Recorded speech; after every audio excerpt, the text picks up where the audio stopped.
This is Optimal Living Daily, episode 1843, The Importance of No, Part 2, by Chris Lovett of lessisprogress.com, and I'm Justin Malik. Happy Sunday and welcome back, or welcome for the first time if you're new here. This is where I read to you like a big, ongoing audiobook, but from many different authors. And today being a continuation from yesterday, so I'd recommend listening to yesterday's episode first. If you're all caught up, let's get right to part 2 and continue optimizing your life.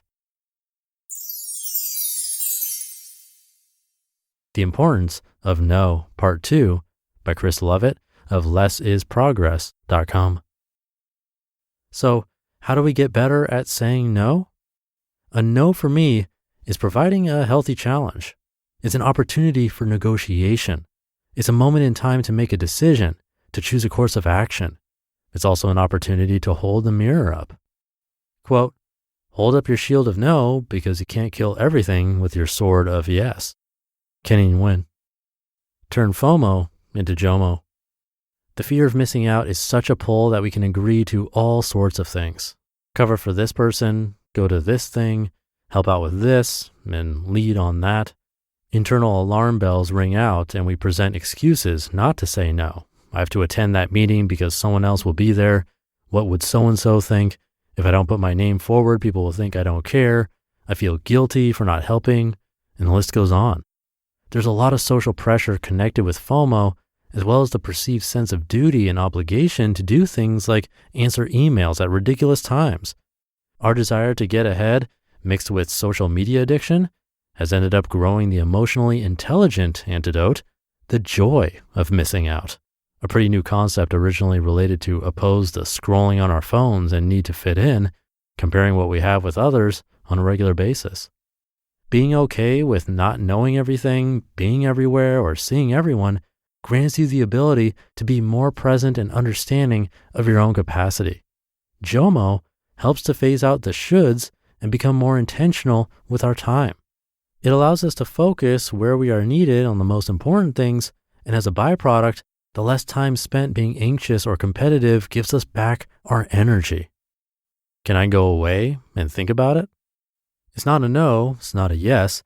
It's a bit of time for you to weigh up everything else you've already got to do and decide whether it is important enough to include. This bit of reflection is super powerful and provides some clarity around the consequences of another yes. How much time would this new thing take? Who else could do it instead? Does it really need to be done right now, or can it wait? Ask them to reprioritize. Some bosses don't really know the intricacies of the tasks that are going on in the team. It's not their job to know all the ins and outs, but it is their job to make sure you have everything you need to be successful. It's their job to help you move obstacles out of the way so you can flourish. But it is also your job to tell them about all the obstacles. They're not mind readers.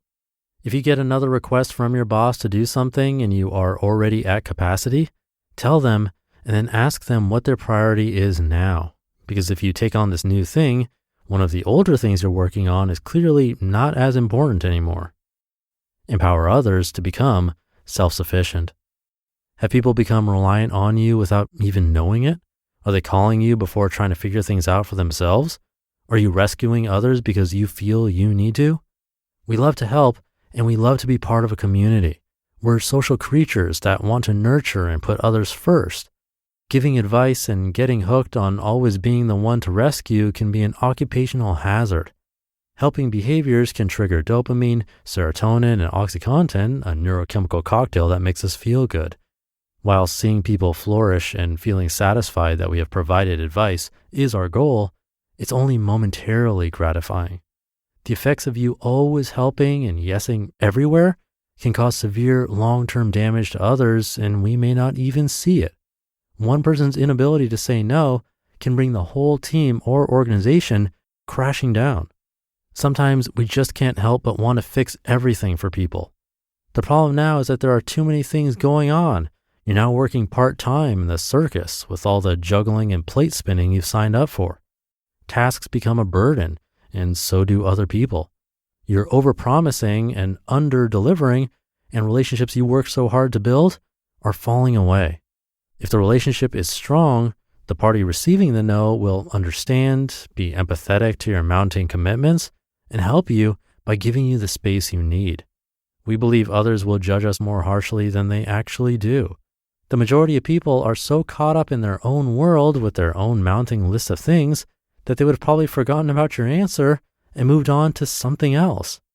So my challenge for you now is to have courage, to be brave, and negotiate just one thing. Saying no will not just be good for you, it'll be good for your relationships, and it'll be good for business.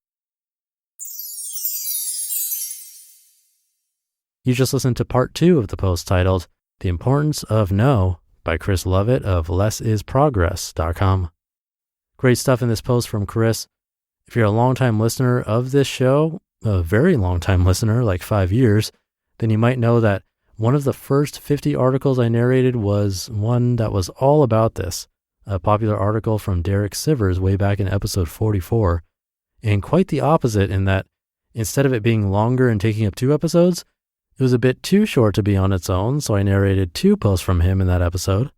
But anyway, that's the first time I heard this being talked about, and it stuck with me over the years, both personally and from the business perspective.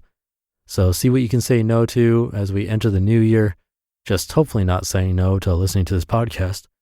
And on that note, I'll be back tomorrow for Minimalist Monday, so I'll see you there where your optimal life awaits.